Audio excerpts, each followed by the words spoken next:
Yes, good morning, students. I am Dr. Gaonkar, Associate Professor and HOD, Department of Economics, Government Pashkar Thankanudi Udupi. Today, as a part of video lecturing, I would like to continue with international monetary system, particularly the Brettonwood system. It is one of the topic in the international economics of Mangalore University MA fourth semester. As you have already discussed international liquidity and international debt crisis, in the same lineup, this is international monetary system, the Brettonwood system. Of course, it is not related to the IMF right now. I will come back to that IMF and IBRD because that is the twin institutions that came out of this Brettonwood systems. Say the success or failure, whatever it may be. So today, beginning that I would like to define what is international monetary system, and I will come back with the Brettonwood system and its failure and everything. International monetary system refers to the system prevailing in world foreign exchange markets through which international trade and capital movements are financed and exchange rates are determined. What is the basic purpose of this international monetary system is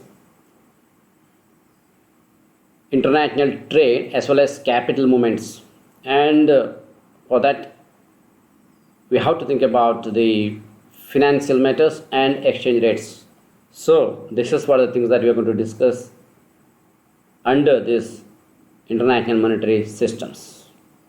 For that, there was Brettonwood system. What does it mean, and when, how it is emerged? These are the things that we are going to discuss in the beginning. During the period preceding World War I, almost all major national currencies were on a system of fixed exchange rate under the international gold standard. We discussed about the gold standard in my earlier lecture, so I don't like to again discuss about that. So almost all countries were under the fixed exchange rates. This system had to be abandoned during World War I. There were fluctuating exchange rates from the end of the war to 1925. Efforts were made to return to the gold standard from 1925, but it collapsed with the coming of the Great Depression. Many countries resorted to protectionism and competitive devaluations, with the results that world trade was reduced to almost half. But depression completely disappeared during World War II. See, this is all happened in between World War I and World War II. That means between 1918 to 1939. So protectionism played a major game.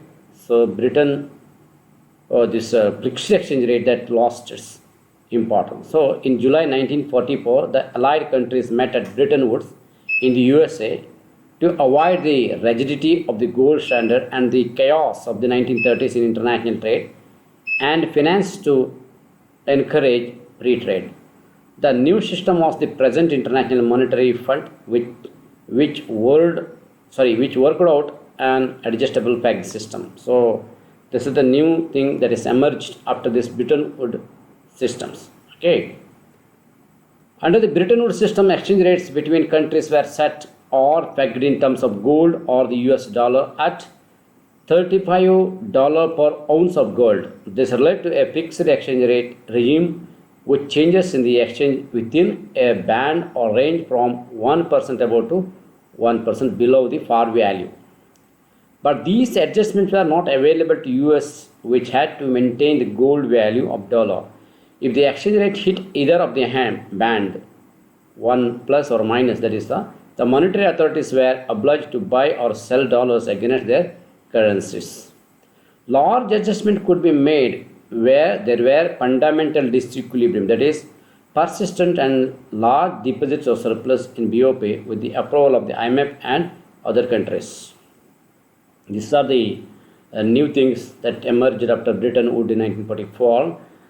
Member countries were forbidden to impose restriction on payments and trade, except for a transitional period. They were allowed to hold foreign reserves partly in gold and partly in dollar.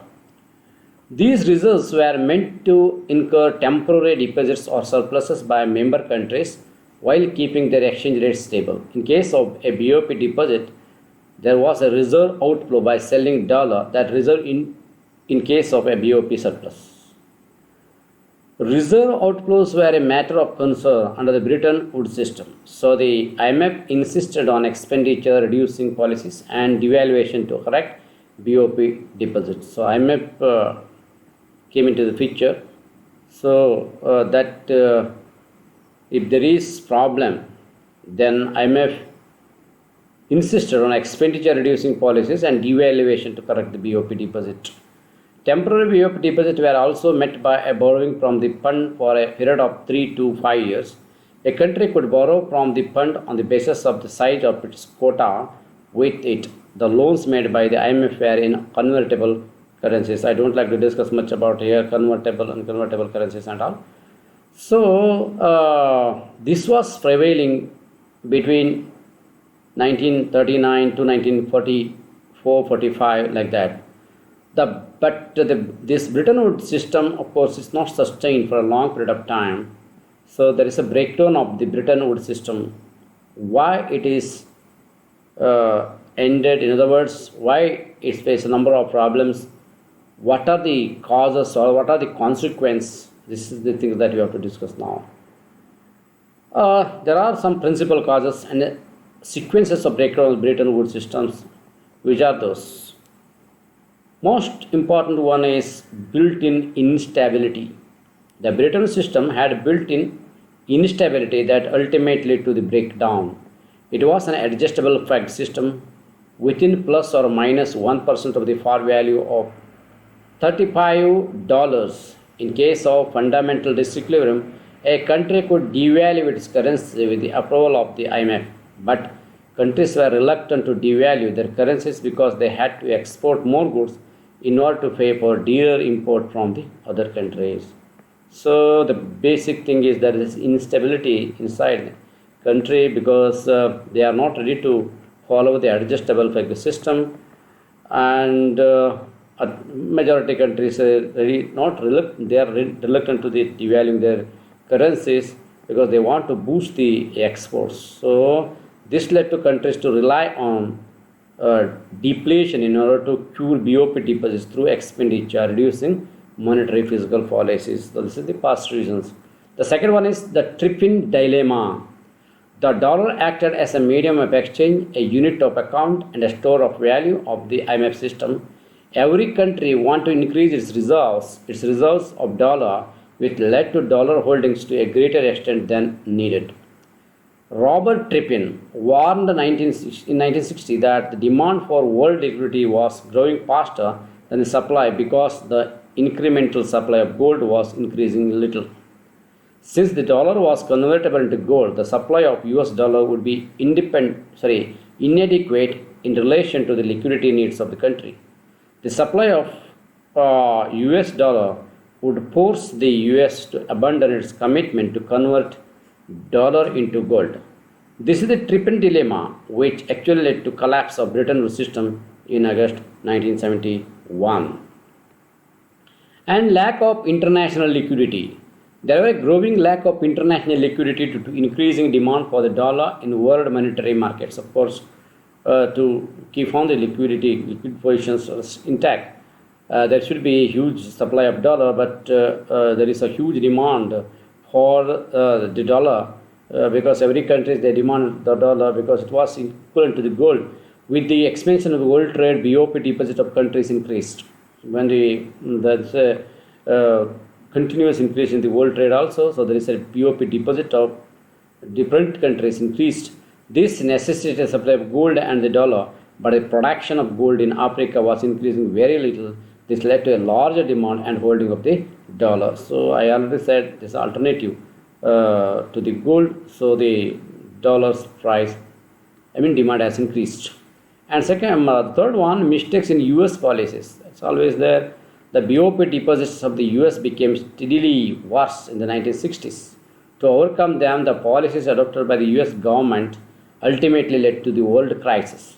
Rising US governmental expenditure in the Vietnam War, the financing of the US space program, and the establishment of the Great Society programming in the 1960s led to a large outflow of dollar from the US. But the US authority, that is federal system, did not devalue the dollar. Rather, it adopted monetary and fiscal measures to cut its BOP deposits.